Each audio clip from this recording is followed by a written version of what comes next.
This pre-application information session is for the Justice for Families program solicitation that was posted on or about November 2nd, 2017. It is strongly recommended that you read the full solicitation prior to listening to this information session. Application submissions are due by 11:59 p.m. Eastern Standard Time on December 20th, 2017. Applications will be submitted through grants.gov. The Grants to Support Families in the Justice System program, referred to as the Justice for Families program, was authorized in the Violence Against Women Reauthorization Act, or VAWA, of 2013 to improve the response of all aspects of the civil and criminal justice system to families with a history of sexual assault, domestic violence, dating violence, and stalking, or in cases involving allegations of child sexual abuse.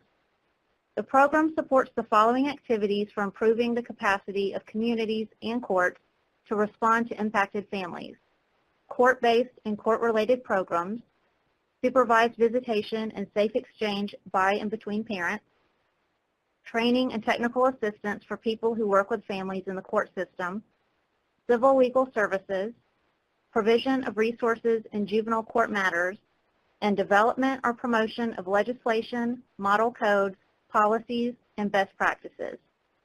OVW is interested in funding projects that take a coordinated approach to helping families victimized by sexual assault, domestic violence, dating violence, and stalking as they navigate the justice system.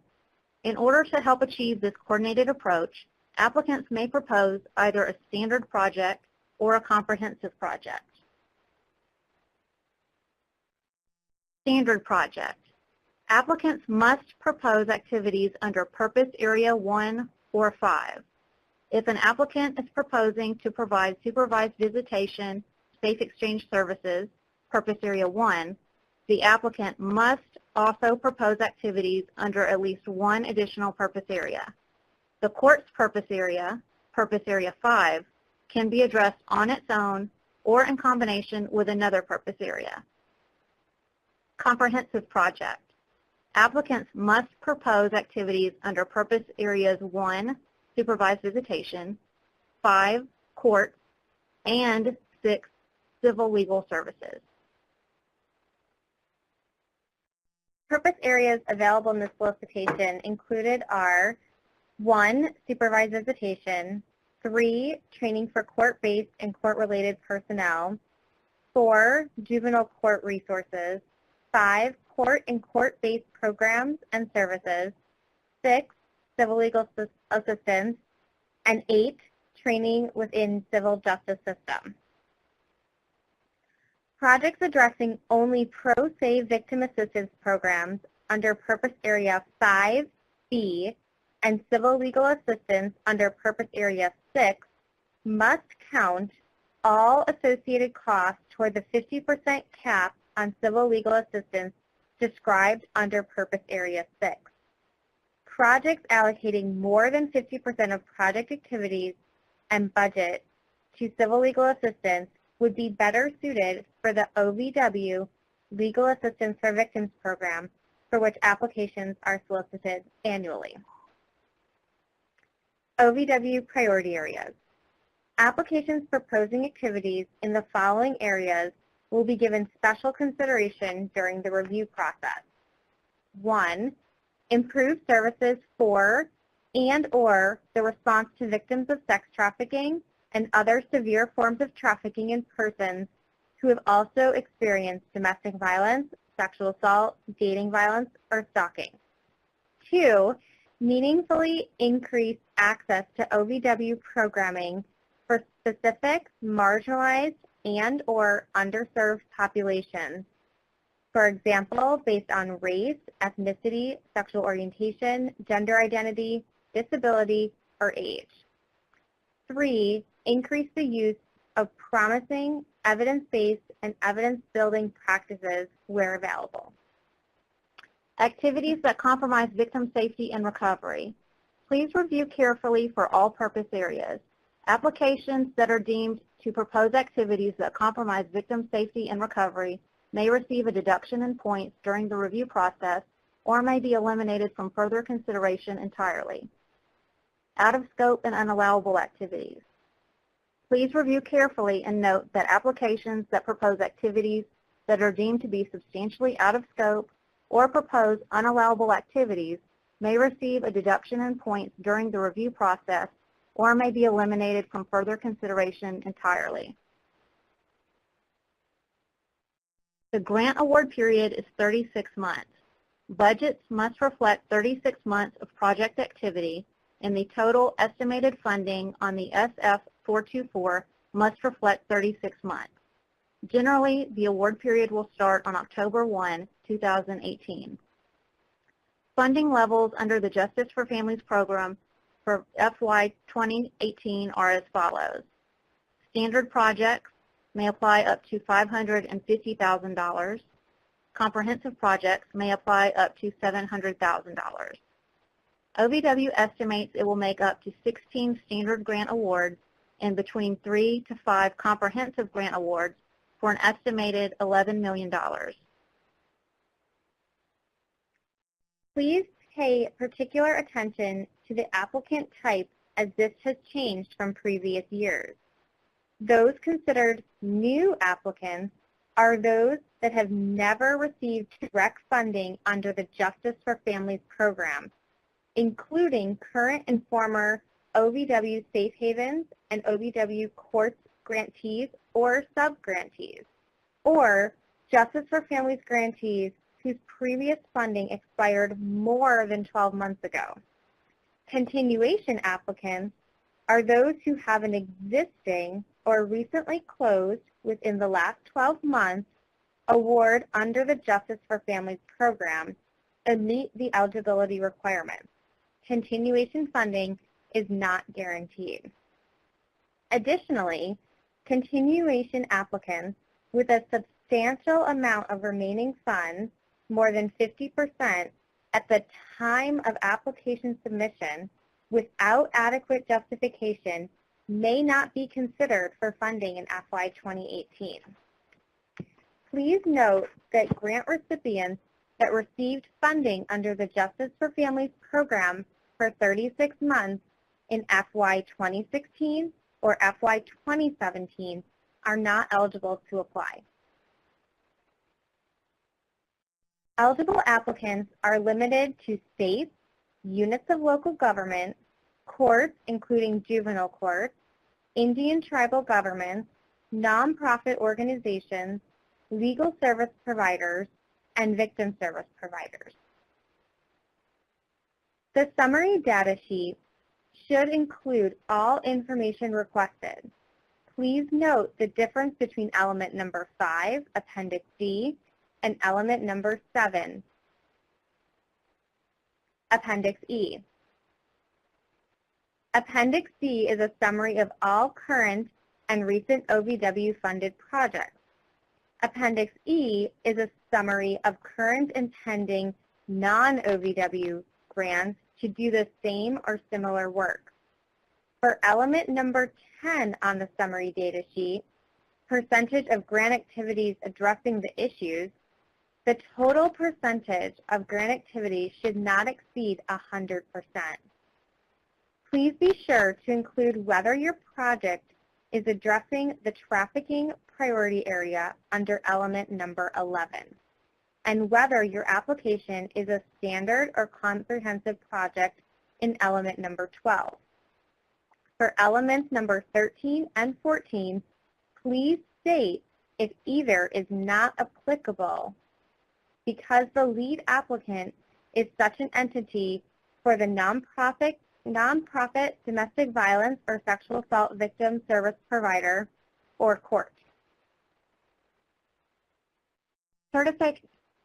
Certification requirements are outlined for all purpose areas, and Appendix F has a chart identifying which types of projects require which statutory certifications. Appendices also have sample certification letters for each requirement. Certification letters should be separate documents and each signed by the authorizing official. The Justice for Families program requires partnerships. All applicants for the Justice for Families program must include formal partnerships with both 1, a nonprofit domestic violence or sexual assault victim services provider, and 2, a court. Applications that do not include a victim services provider and a court, either as the lead applicant or as partners, will not be eligible for Justice for Families program funding. Please keep in mind that a victim service provider is defined as a nonprofit, non-governmental organization, tribal organization, or rape crisis center, including a state or tribal domestic violence and or sexual assault coalition, domestic violence shelter, faith-based organization, or other organization with a documented history of effective work concerning domestic violence, dating violence, sexual assault, or stalking. Victim service providers should meet all of the following criteria. 1, provide direct services to victims of sexual assault, domestic violence, dating violence, or stalking as one of their primary purposes and have a demonstrated history of effective work in this field. 2, address a demonstrated need in their community by providing services that promote the dignity and self-sufficiency of victims, improve their access to resources, and create options for victims seeking safety from perpetrator violence. And 3, do not engage in or promote activities that compromise victim safety. Applicants intending to apply for the FY 2018 funding under this program are strongly encouraged to submit a letter of registration. The letter should state that the applying organization is registered and current with SAM and with grants.gov. The letter should be submitted to OVW at ovw.jff@usdoj.gov by November 29, 2017. This will ensure that the applicant is well positioned to successfully submit a proposal by the application deadline. This letter will not obligate the applicant to submit an application. Interested applicants who do not submit a letter of registration are still eligible to apply. See Appendix B for a sample letter of registration. Under the application requirements, please note that there are a few differences between standard and comprehensive projects. Standard projects have a 20-page limit, while comprehensive projects have a 25-page limit. Additionally, budgets must include funds to attend OVW-sponsored training and technical assistance in the amount of $20,000 for standard projects and $25,000 for comprehensive projects, and $25,000 for standard projects and $30,000 for comprehensive projects for territories, Hawaii, and Alaska. Recipients of OVW funds must comply with applicable federal civil rights laws, which, among other things, prohibit recipients from discriminating on the basis of national origin and disability. This includes taking reasonable steps to ensure meaningful access to grantees' programs and activities for individuals with disabilities, deaf individuals, and persons with limited English proficiency. To meet this priority, applications must include activities designed to ensure accessibility and cost to support those activities. Additionally, applicants must include funds or other resources in their budget to support activities to ensure access for individuals with disabilities, deaf, hard of hearing individuals, and persons with limited English proficiency. Memorandum of Understanding, or MOU.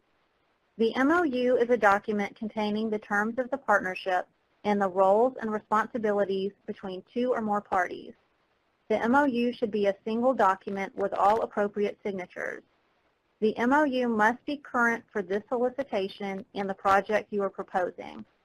Courts that are precluded from signing onto an MOU may submit letters of commitment in lieu of an MOU. If the court is the lead applicant, all project partners may submit letters of commitment. If the lead applicant is not the court may submit a letter of commitment, but all other project partners should sign an MOU. Applicants must have formal partnerships delineated in the MOU or letters of commitment with both, 1, a domestic violence and/or sexual assault victim services provider, and 2, a court. Applications without the required partnerships may be eliminated from consideration for funding. Please follow the criteria for either the MOU or letters of commitment and include all required information. Note that letters of commitment submitted in lieu of an MOU by any entity besides a court as the lead applicant, project partners if the court is the lead applicant, or the court as a partner will not be accepted. Again, applications are due at 11:59 p.m. Eastern Standard Time, December 20th, 2017. It is strongly suggested you start the submission process at least 48 hours before the deadline, but no later than 24 hours before December 20th, 2017. Applications submitted after 11:59 p.m. Eastern Standard Time on December 20th, 2017 will not be considered for funding. Please review the solicitation carefully and contact OVW with any questions regarding the solicitation by either calling OVW at 202-307-6026 or email ovw.jff@usdoj.gov. If you need technical assistance with grants.gov, please contact the grants.gov customer support line at 1-800-518-4726.